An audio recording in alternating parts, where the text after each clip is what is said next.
Hey guys, and welcome to tonight's special edition True Factor with headlines with an attitude. We have a couple of breaking things that I wanted to get out before I go to bed.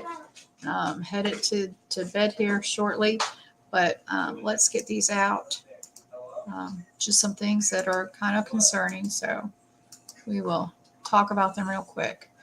We have from War News 247, a red alert in Warsaw, deployment of 15,000 troops in the Zalewski and West Ukraine Polish general. There is a great panic. Now, guys, we kind of talked and covered this yesterday, but here's a new article with a little more, I guess, urgency put on here, and more men deployed. With the finger on the trigger, thousands of Polish soldiers are now located along the entire land border with Belarus from the height of western Ukraine of the Zalewski corridor, completely confirming yesterday's information of War News 247. Poland's defense minister has ordered an additional 10,000 Polish troops to be moved to the border with Belarus. We remind you that 2 days ago, Warsaw sent an additional 2,000 soldiers to the border, while a week ago it had sent another 2,000. Altogether, a force of 14,000 to 15,000 men have been moved. According to Warsaw, the reason is unprecedented deployment of Wagner forces almost on the Zalewski corridor. We're just going to read the bold italic here. The violation of the Polish airspace of the Belarusian helicopters cannot be underestimated because of the approach of Belarus. Balzak said on a radio, adding that it was another challenge. Everything that happens in Belarus is coordinated with Russia's actions, Balzak said. While Sis claims that the decision to double the corps was made personally by the Polish Defense Minister, Mariusz Balzak, during a meeting of the National Security and Defense Committee of the Polish cabinet. This decision was made during a meeting of the Security Committee. This decision was made by Minister Mariusz Balzak, said Poland's Deputy Interior Minister. The reinforcements will be placed in the border regions of Lesk and Poldask, i.e. along the entire border from western Ukraine to the Zalewski corridor. Madness and panic among the government. The more hype the cause inside us, the more problems we have. What 100 Wagnernauts will attack the Zalewski corridor? Please don't talk nonsense. They don't stand a chance against us, and they know it. They are manipulating us, leading Poland into a spiral of fear, and we are dancing to their tune, the retired general told Not to Mount. Again, he expressed surprise and madness and panic. And on this regard, he called on the country's authorities to stop causing panic and calm down the Poles. The Defense Ministry of Belarus issued a statement. Hostile activities of state neighboring the country. For the past 2 weeks, armed forces soldiers have thwarted attempts to infiltrate protected areas and facilities. The arrested were handed over to the prosecuting authorities. A AUV operator who attempted to launch a drone over our military units was also arrested. So it looks like maybe already some little skirmishes taking place, maybe. I don't know. Anyway, so we have that there, update. Then we also have Kim Jong-un going a little all out, I guess you would say, for show or what, I don't know. But North Korea sacks top general, orders military to prepare for an offensive war. Just 1 week after Russian Defense Minister Show had a state visit to North Korea, leader Kim Jong-un sacked his top general and ordered increases in weapons production and combat drills in preparation for an offensive war. State-run media reported Thursday. Kim fired General Pak Soo-tu, chief of the general staff, during a meeting of the ruling Worker Party Central Military Commission held Wednesday, Korean Central News Agency reported. He replaced Pak with Vice Marshal Ri Yong-skil, who currently serves as a North Defense Minister.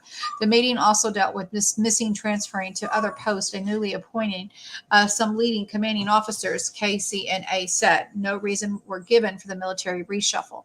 Kim analyzed the hostile situation on the Korean Peninsula and called for further stepping up the war preparations of the Korean People Army in an offensive way, the report said.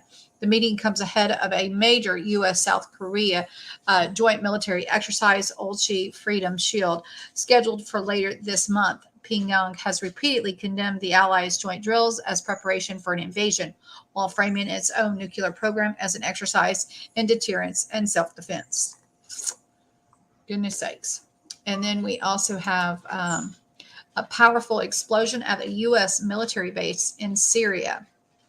A powerful primary explosion and numerous secondary explosions were seen and heard in the Al Shaddai region of the province of Al Hask in northern Syria. Reports say the ammunition dump exploded at the U.S. military base has detonated. Information is very sparse right now. While the explosions and fire are clearly visible, U.S. forces are reported to be on alert near the city of Al Shaddai, while American helicopters can be seen flying over the explosion area. Nothing more yet. Developing check back. And then we have this here again, updated from 358. It's official. Nigeria is deploying troops to Niger to restore order. The Economic Community of Western Africa states has announced its member states are mobilizing their armed forces and will use them to restore constitutional order in Niger. Nigeria has decided to intervene. The ECOWAS, Omar Alu Toure, made the declaration earlier at the ECOWAS extraordinary meeting in Abuja today. The video below shows the actual order to deploy troops. Nigeria has one of the largest militaries in West Africa, and they are the first members of the ECOWAS to deploy troops. ECOWAS, also called African Union, AU partner countries and institutions to support the resolution taken by the ECOWAS to restore constitutional order by Niger by force. ECOWAS said all efforts made to dialogue with Niger Republic military Junta have been definitely rejected by the coup leaders, and they condemned the continuous detention of the ousted former president of Niger, Mohamed Bazoum, and his family members. Part of the ECOWAS resolution reads, direct committee of the Chief of Defense Staff to activate the ECOWAS standby force with the elements immediately, order the deployment of ECOWAS standby force to restore constitutional order in the Republic of Niger. So war is here, and this is for real. We now officially have a new front in the lead up to World War III. This is sad for the civilians and for Europe. This will trigger a tsunami of boat tourists, if you know what I mean. For a complete background on how the situation developed and why it is actually a proxy war number 2 against Russia, click here. And then updated at 3:58, the Revolutionary Government of Niger informed the U.S. Undersecretary of State Victoria Nuland that they will kill the former president of Niger if an invasion is launched in their country. Anyway, and all of these articles will be in the description in the box below, guys. And that is what I have for you today. Just a few little articles that I wanted to make sure that you guys were aware of. Anyway, maybe we'll have a stream tomorrow. I don't know. We're kind of playing it by ear. Been really busy trying to get everything done before half our kids are in school and the other half aren't. So we're still having some stuff to shuffle around here. But anyway, we're getting everybody back online and back in program with all of their academics, and so it's always kind of a little hectic anyway when school is in the process of taking off and all this. And so we've got some kids going full time and others just with reading and other little things, but that's that's how it's going.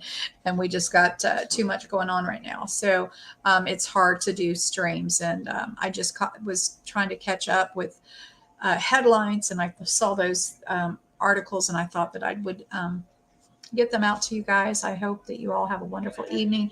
And if anything breaks more, I will try and get it to you as quickly as possible. Anyway, I hope you all have a wonderful evening, and God bless you. And thank you so much for stopping by.